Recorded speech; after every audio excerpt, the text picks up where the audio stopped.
Assalamualaikum warahmatullahi wabarakatuh. Perkenalkan, nama saya Yeni Lestari SPD. Saya guru bahasa Indonesia di SMP Swasta Primbana Medan. Sekaligus saya merupakan mahasiswi PPG dalam jabatan 3 tahun 2023 di Universitas Muhammadiyah Sumatera Utara dengan program studi Bahasa Indonesia dengan nomor peserta 20 24 24 18 67. Saya akan melaksanakan uji kinerja di SMP Primbana Medan. Inilah hasil video pembelajaran saya.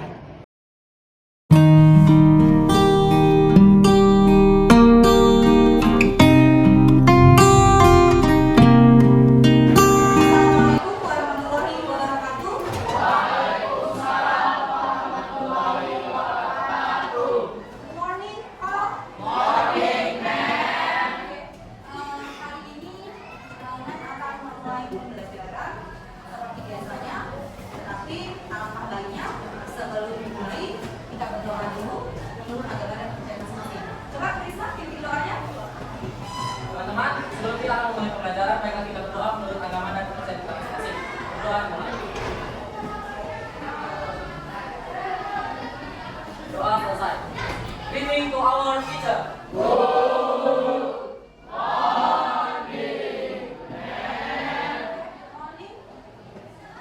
Sebelum kita memulai pembelajaran, akan mengabsen dulu. Apakah ada hari ini yang tidak hadir? Siapa aja yang hari ini tidak hadir? Ada Alia yang masih sakit. Ada Sima juga masih sakit. Kalau Gabriel juga ya, tadi orang tuanya temannya juga masih sakit. Dan kita doakan semoga yang sakit itu cepat sembuh ya. Sebelum kita memulai pembelajaran kita kali ini, kita mengulang sedikit pembelajaran yang lalu. Yang mana pembelajaran yang lalu itu adalah tentang mengidentifikasi teks diskusi. Yang mana di dalam mengidentifikasi teks diskusi itu, di situ dimuat gagasan utama atau ide pokok. Yang mana di dalam ide pokok itu kalian disuruh menentukan kalimat deduktif, kalimat induktif, atau campuran. Itu ya pembahasan yang lalu. Sedangkan pembahasan kali ini masih tentang teks diskusi.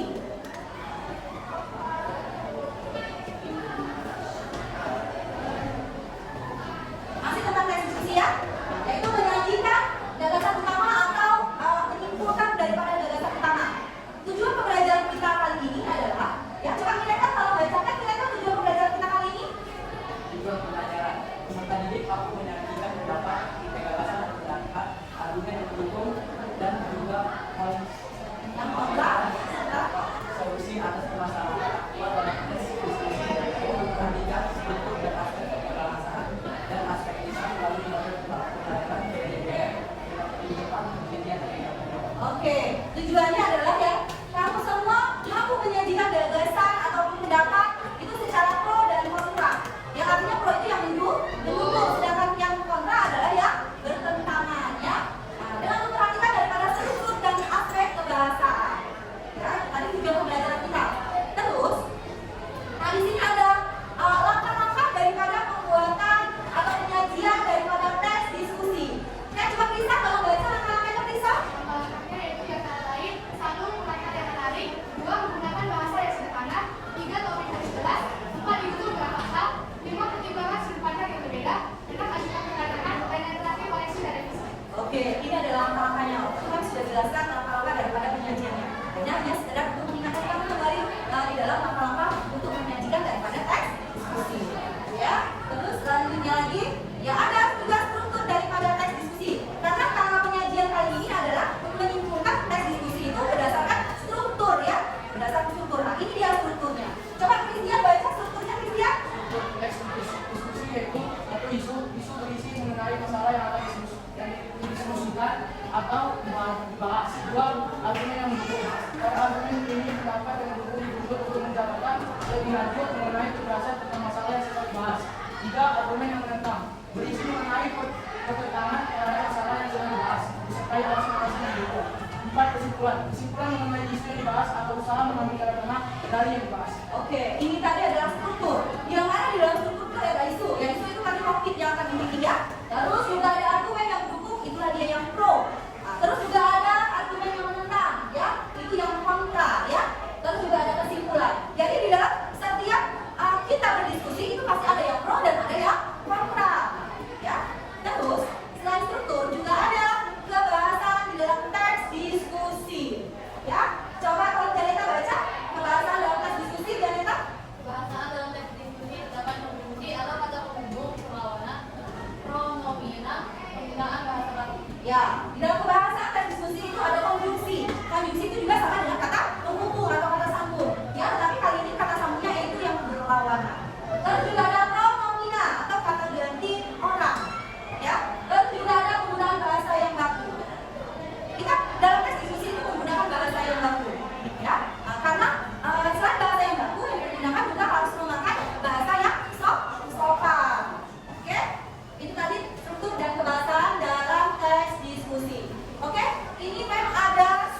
video, ya silakan kamu lihat. Terus mana nanti yang ada beberapa pertanyaan seputar daripada video ini. Silakan kamu pahami video ini, kamu lihat, kamu teliti, ya, dan supaya nanti bisa kamu menjawab beberapa pertanyaan darinya. Segmen ini kesempatan pertama akan diberikan kepada calon presiden nomor 1 untuk bertanya pada calon presiden nomor 2 dan waktu bapak 1, 2, dan 1. Terima kasih.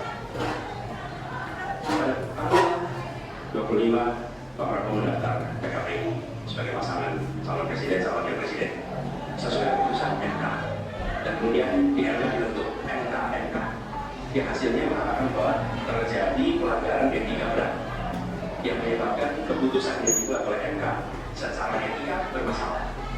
Kemudian Bapak punya waktu sampai dengan tanggal 13 November, karena di situ adalah waktu terakhir untuk mengambil keputusan bila ada perubahan. Sesudah Bapak mendengar bahwa ternyata pencalonan persyaratannya bermasalah secara etika, pertanyaan saya, apa perasaan Bapak ketika mendengar bahwa ada pelanggaran etika di situ? Baik, waktunya kami berikan kesempatan pada calon presiden nomor urut 2 untuk menjawab selama 2 menit. Waktunya dimulai dari sekarang. Jadi Mas Anies juga memang suatu perkembangan politik itu ada beberapa segi perspektif. Ya. Jadi tim saya, pakar hukum yang mendampingi saya, menyampaikan bahwa dari segi hukum tidak ada masalah. Masalah yang dianggap pelanggaran etika sudah diambil tindakan dan keputusan. Ya, waktu itu oleh pihak yang diberi liputan, kemudian sudah ada tindakan, dan tindakan itu masih diperdebatkan karena yang bersangkutan masih memproses. Tetapi intinya adalah bahwa keputusan itu final dan tidak dapat dirubah. Ya, saya katakan, ya. Dan kita ini bukan anak kecil, Mas Anies. Ada juga paham, ya. Sudahlah, ya. Sekarang begini, intinya rakyat yang putuskan, rakyat yang memilih. Kalau rakyat tidak suka Prabowo dan Gibran, gak usah pilih kami, menurut saya. Dan saya tidak takut tidak punya jabatan, Mas Anies. Sorry ya. Sorry ya.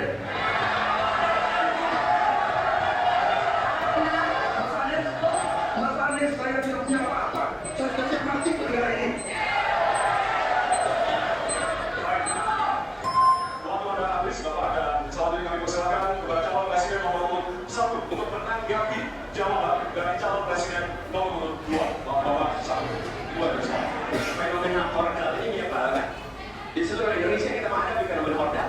Mau ikut kesebelasan ada ordalnya, mau jadi guru ordal, mau daftar sekolah ada ordal, mau dapat tiket untuk konser ada ordal di mana-mana yang membuat meritokratik nggak berjalan, yang membuat etika luntur. Dan ketika fenomena ordal itu bukan hanya di masyarakat, tapi di proses yang paling puncak terjadi ordal, maka rakyat tertanyakan. Dan ini saya rasakan beberapa waktu lalu, beberapa orang guru berjumpa dengan saya dan mereka mengatakan, Pak, di tempat kami pengangkatan guru-guru itu mendasarkan ordal. Kalau tidak ada ordal, tidak bisa jadi guru, nggak bisa diangkat.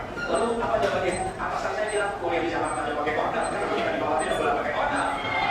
Mungkin ini rusak apabila tatanan ini. Ya, sekarang kami berikan kesempatan kepada calon presiden nomor urut 2 untuk menanggapi tanggapan dari calon presiden nomor urut 1. Waktunya 1 menit dari sekarang. Mas Anies, dalam demokrasi kekuasaan tertinggi ada di rakyat. Hakim yang tertinggi adalah rakyat. Tanggal 14 Februari rakyat yang akan ambil putusan. Kalau kami tidak benar, salah, berkhianat, rakyat yang akan menghukum kami. Waktunya tidak ada, Pak. Sudah cukup. Baik, terima kasih. Harap tenang, hadirin, kita akan lanjutkan. Ya, kita akan lanjutkan.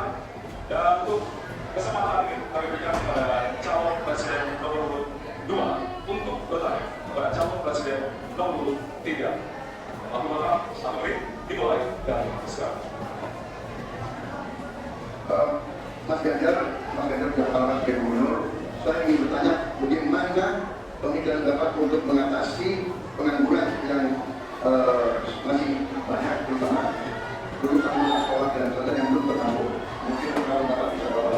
memberi suatu pencerahan kepada Waktunya masih ada Bapak Amerika. Baik. Pemerintah memberikan kesempatan pada calon presiden nomor urut 3 untuk menjawab selama 2 menit. Waktunya dimulai sekarang. Terima kasih Pak Prabowo. Isu ini sangat kontekstual dan saya kira dari pertanyaan masyarakat itu sudah kita bekerja. Ada beberapa poin.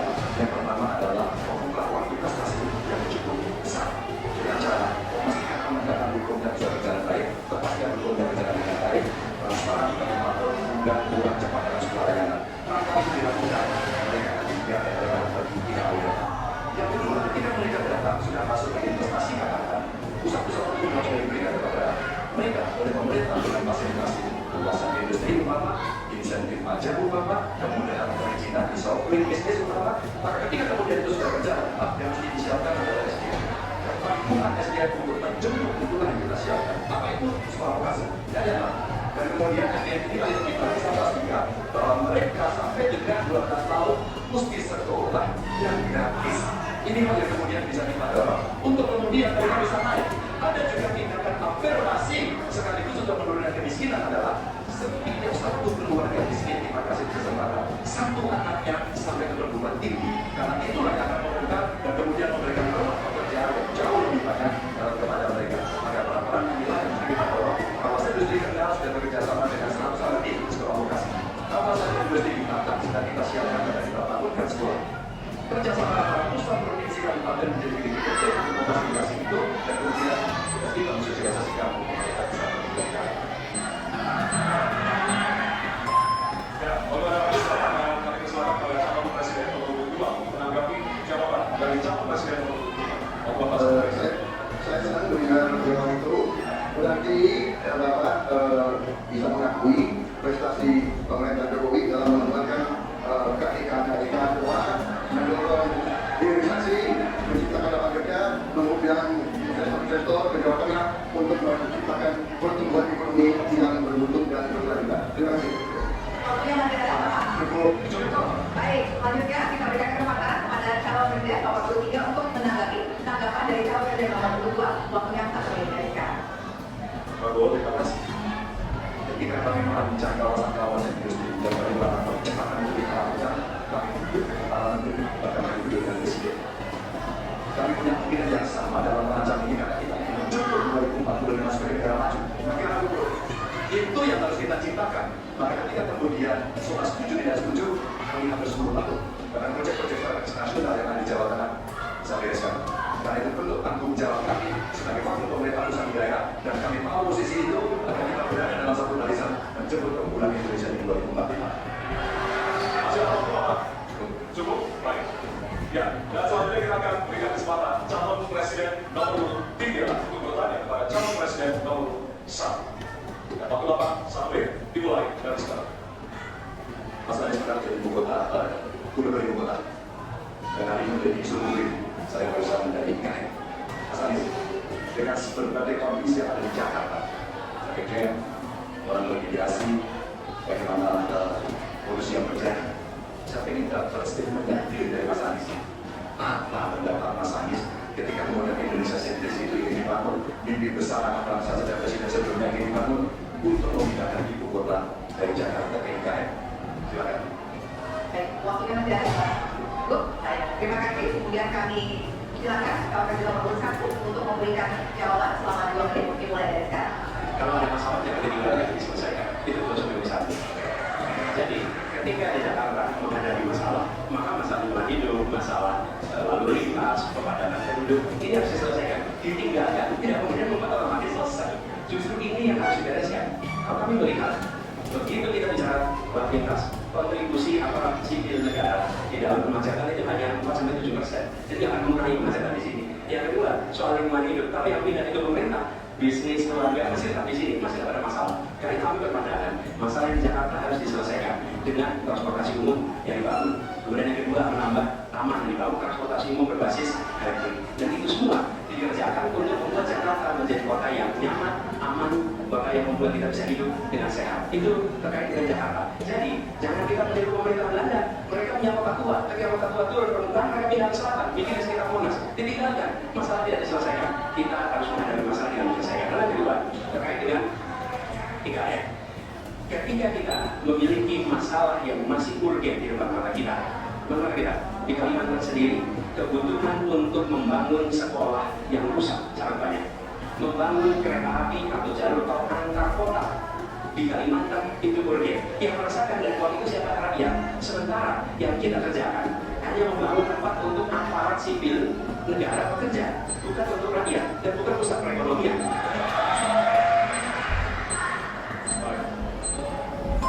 Ya, waktu sudah habis dan kami persilakan kepada calon presiden nomor 3 untuk menanggapi jawaban dari calon presiden nomor 1 menit. Disilakan. Apakah boleh saya simpulkan itu Mas Anies dalam posisi yang oposisi terhadap beberapa kebijakan termasuk dengan menolak jika dilanjutkan? Terima kasih. Baik, selanjutnya kami akan kesempatan pada Bapak Presiden nomor 1 untuk menanggapi tanggapan dari Bapak Presiden nomor 3, Novian Taluniaska. Inilah salah satu contoh produk hukum yang tidak melewati proses dialog publik yang lengkap, sehingga dialog yang sudah jadi undang-undang.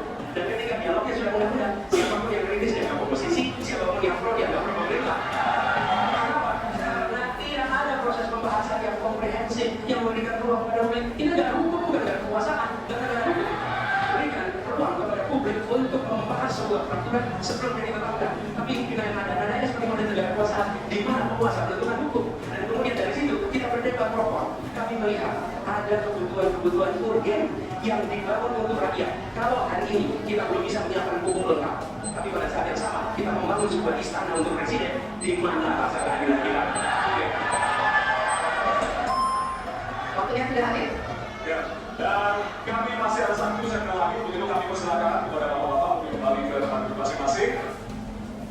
Oke, ulang tadi ada untuk pemilihan capres dan cawapres, ya. Ini bagi pokoknya ya. Terus di sini tadi kalian sudah menyaksikan video tentang capres dan cawapres. Otomatis di sini ada pendapat yang pro dan yang kontra, ya. Oke, Mac punya tugas untuk kalian diskusikan sesuai daripada video yang kalian tonton. Kalian lihat ya. Oke, yang pertama itu ada tulisan gagasan atau pendapat dari masing-masing capres. Yang pertama. Terus yang kedua ada tulisan permasalahan yang ada pada masing-masing capres. Nah, terus yang ketiga ada tulisan argumen pro dan kontra pada masing-masing capres. Oke, jadi silakan kalian berdiskusi di dalam satu kelompok.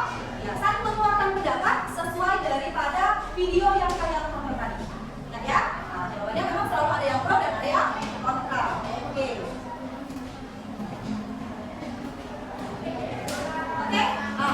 Setelah kalian tadi melaksanakan diskusi, ya, sehingga sudah ada hasil daripada kerja kelompok kalian. Sekarang memang kalian presentasi satu-satu ke depan. Ya, kita mulai dari kelompok 1. Silakan kelompok 1 untuk maju ke depan untuk mempresentasikan daripada hasil diskusi masing-masing, ya, hasil diskusinya sesuai dengan pertanyaan yang ajukan. Oke, silakan kelompok 1.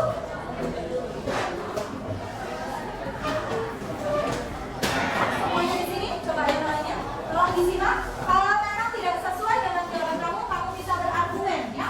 Oke, agak geser semuanya sedikit.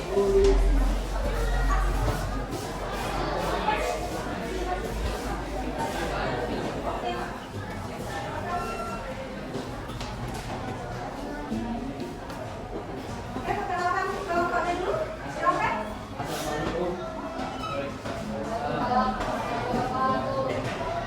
Berdiri teman-teman. Kemudian baru ke PPN. Tadi untuk kita semua yang akan dicontoh buat sampai. Jadi tepuk tangan dulu.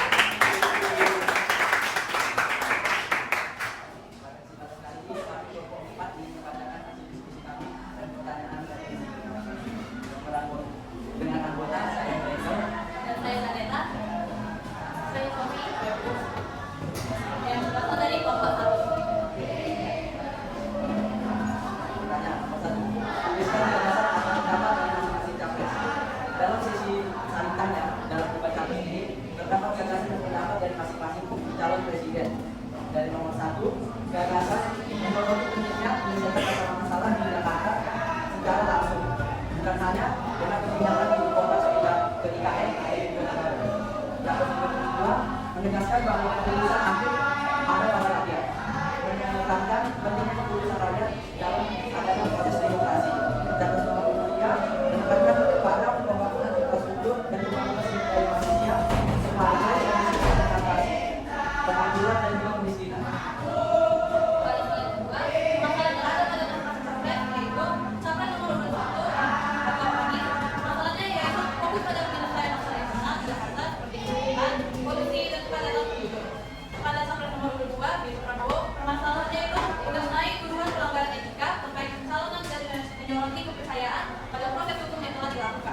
Dan pada capres nomor 3 yaitu ganda, permasalahannya yaitu memperhatikan isu-isu penting seperti pengangguran, pendidikan, dan kekayaan ekonomi.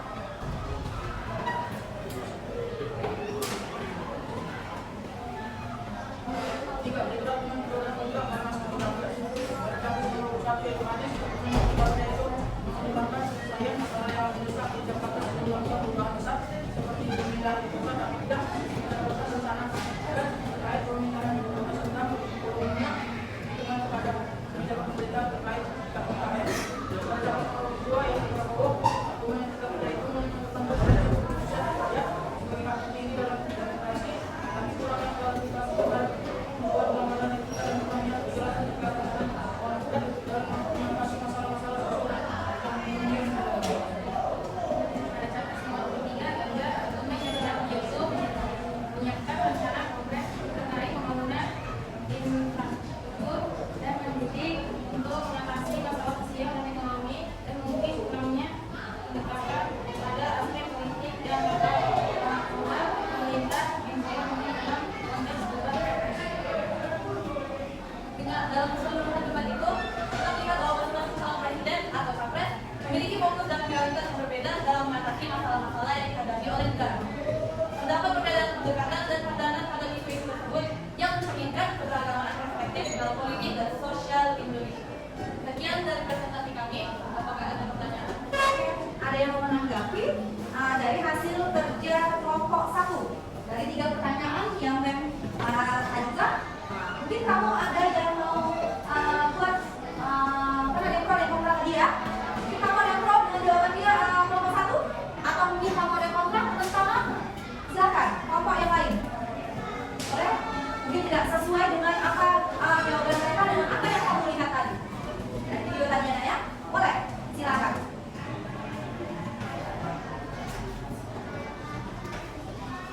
Nomor 2, 3, 4, 5, 6, gimana? Apakah sudah pas? Sudah sesuai dengan video yang kalian lihat tadi? Oke. Kalau memang sudah, coba beri tepuk tangan. Lanjut ke kelompok 2, presentasinya ke depan, silakan.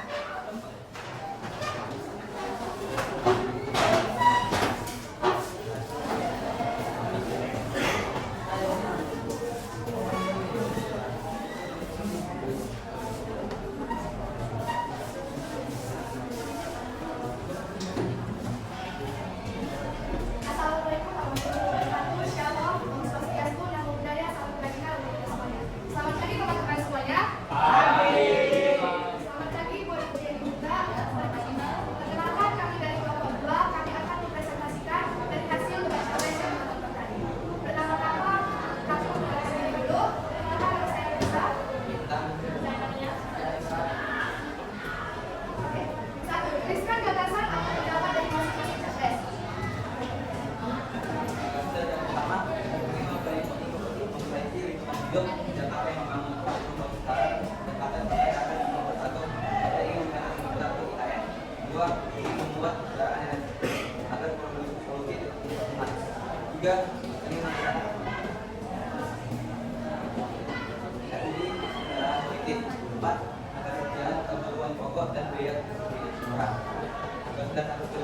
Atau ingin mewujudkan pembangunan UKM. 2. Menggunakan program manusia beresiko di rumah dan sekolah. 3. Melakukan realisasi dan studi aplikasi untuk mereka yang mengenai satu tambah.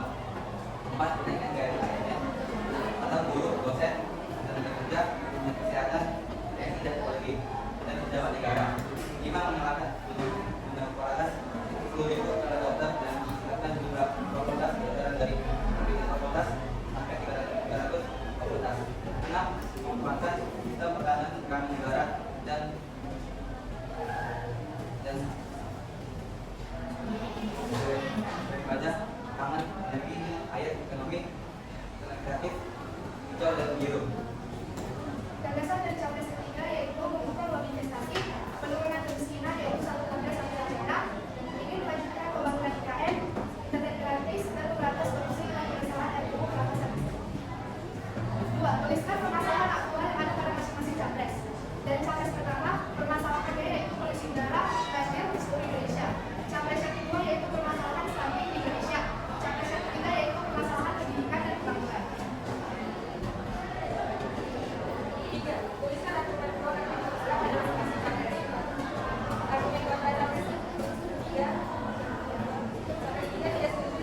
penetapan 3 dan 1. Pendapat 3 dan 1 setuju terhadap penetapan anggaran. Pendapat 3 dan 1 setuju terhadap pendidikan dan pelatihan vokasi. Argumen penetapan 3 dan 2. Pendapat 3 dan 2 setuju terhadap penerapan pembangunan wilayah. Pendapat 3 dan 2 setuju terhadap anggaran pelayanan kesehatan dan seluruh perangkat yang data dan masuk desa untuk kesehatan. Argumen penetapan 1 dan 2. Pendapat 2 dan 1 setuju terkait bisa memperbaiki sistem pendidikan di Indonesia melalui perbaikan kesejahteraan.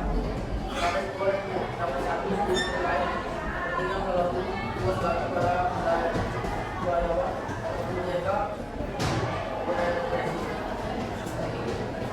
Dari diskusi tadi kita bisa menyimpulkan bahwa masing-masing capres memiliki visi dan misi untuk kesejahteraan rakyat. Dan tentu kita semua berharap siapapun presidennya agar bisa membawa negara Indonesia lebih maju ke depan. Terima kasih atas atensinya. Mudah-mudahan sampai jumpa di presentasi berikutnya. Itu tadi hasil dari presentasi kelompok 2. Mungkin ada yang menggunakan argumen, apakah dari jawaban dari kelompok 2 tadi sesuai dengan video yang kalian tonton atau mungkin ada lari sedikit? Mungkin ada yang mau mengeluarkan argumen, boleh silakan. Dari kelompok lain mau mengeluarkan argumen, ada lagi yang mau berpendapat? Ayo, ada tidak? Atau jawabannya sudah bagus? Ada yang mau berargumen? Janeta? Oke, silakan Janeta. Dari kelompok 1 telah menjelaskan dari hasil diskusi yang kalian dapatkan. Menurut kami ada beberapa informasi yang tidak ada di video, tapi ada selain tambah.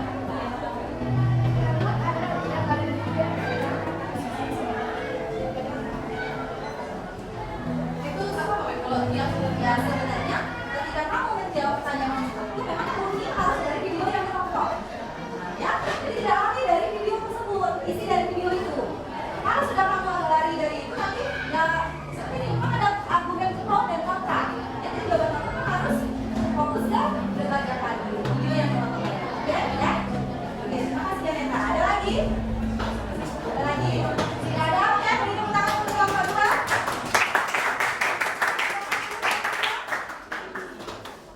Sekarang kelompok 3, silakan kelompok 3.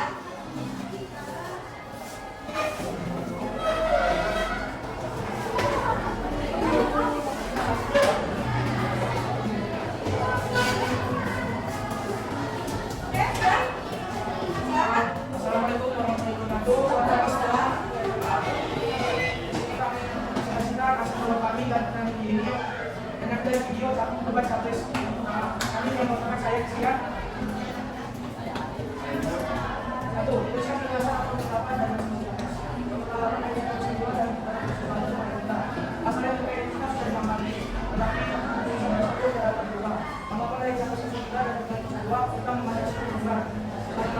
Cara memasuki yang satu, investasi besar, dua dengan membantu keluarga miskin atau tidak mampu untuk menangani sekolah sekolah.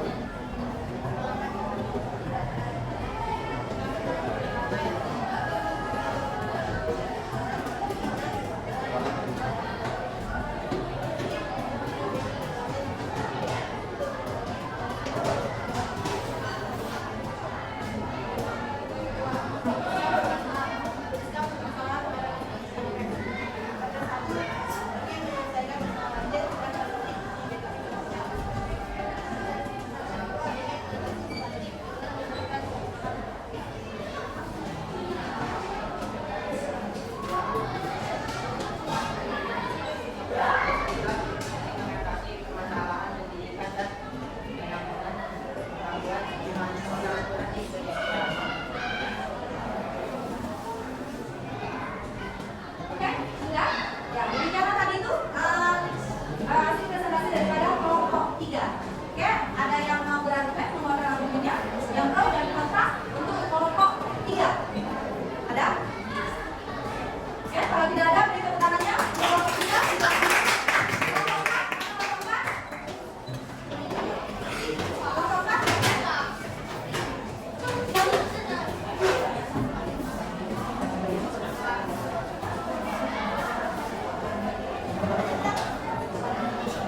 Ya, silakan kelompok 4.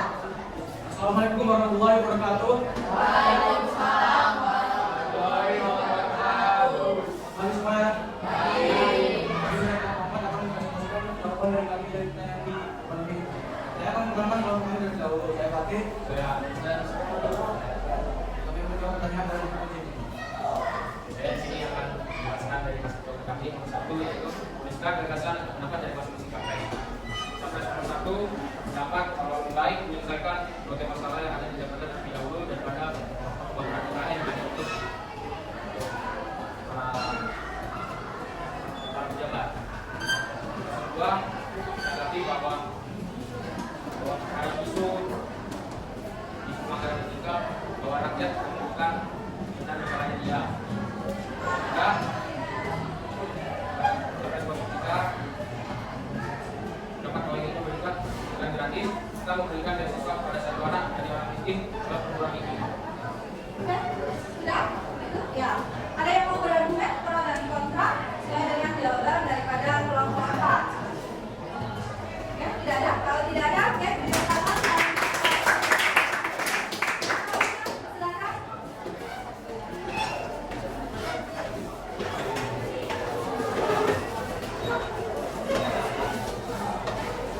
Selamat pagi teman-teman semuanya.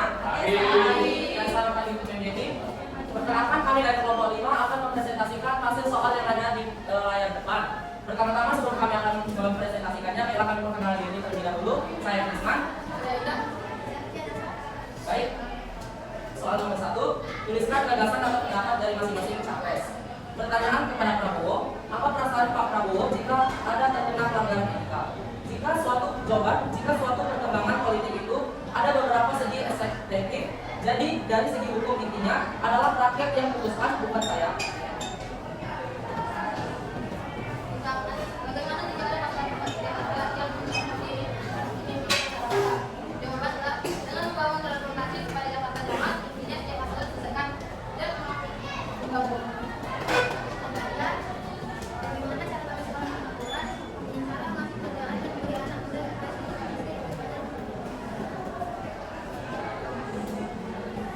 Sekian dari kami, jika ada yang ingin bertanggapan. Oke, tadi hasil presentasi dari kelompok 5, ada yang ingin memberikan tanggapan? Untuk kelompoknya Krisma, silakan. Ya? Ada? Oke, kalau tidak ada, kita berikan.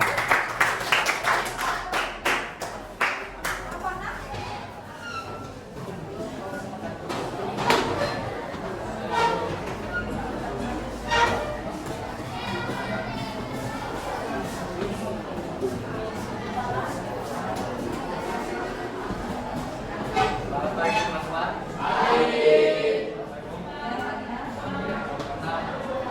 Presentasikan hasil diskusi kami. Itu pada perkenalkan diri saya Taiko.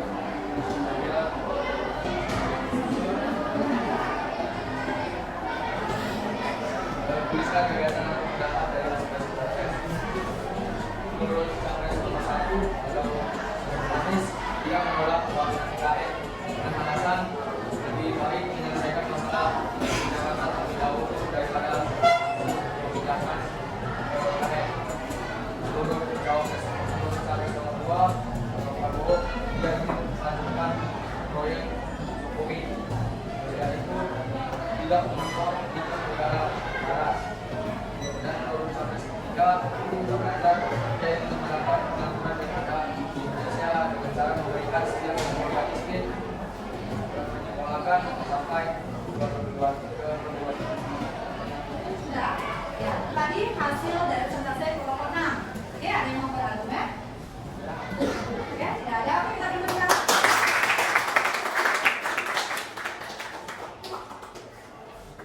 Ya, kita tadi hasil diskusi daripada setiap kelompok, ya sudah dipresentasikan dari kelompok 1 sampai dengan kelompok 6. Ya, sebelum mengakhiri pembelajaran kali ini, ya ini tadi adalah pembelajaran tentang menyajikan teks diskusi dan di dalam menyimpulkan teks diskusi dengan struktur dan kaidah bahasa.